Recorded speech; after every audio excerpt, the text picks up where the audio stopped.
Oil prices have risen after the U.S. enforced a new round of sanctions on Iran. London's Brent North Sea crude gained 21 cents to close at over $116. The sanctions require customers of Iran's oil to retain payment and only release it for purchases of goods from them by Iran.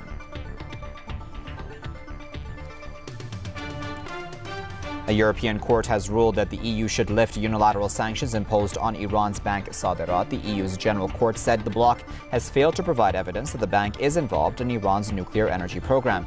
The EU has 2 months to appeal the verdict.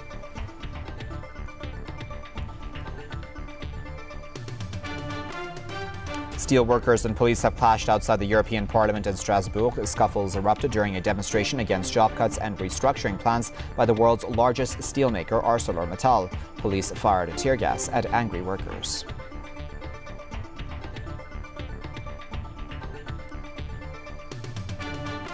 Spanish students have taken to the streets across the country protesting government cuts in the education sector. Students have said such policies may ruin their futures. Madrid has slashed some €6.5 billion from education funding since 2010, causing tuition fees to rise and many teachers to lose their jobs. The Tunisian Prime Minister has said he will dissolve the government and form a national unity administration. The decision came as police and protesters clashed on the streets of the capital, Tunis. A policeman has been killed in the violence. The clashes erupted after the assassination of an opposition leader.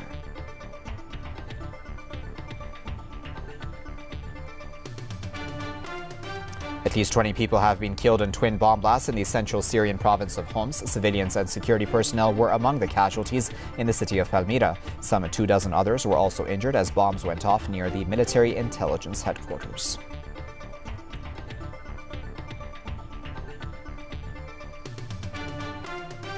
Egypt's President Mohamed Morsi has said the Palestinian issue is the most important one facing Muslim nations and the whole world. Morsi was speaking at the opening session of the Organization of Islamic Cooperation, the OIC, in Egypt's capital, Cairo.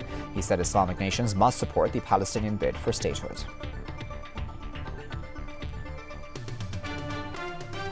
3 people have been killed in the latest U.S. shooting incident in Denver, Colorado. A woman and 2 children were found dead in a northeast Denver home. A 3rd child has been taken to a nearby hospital and is in critical condition.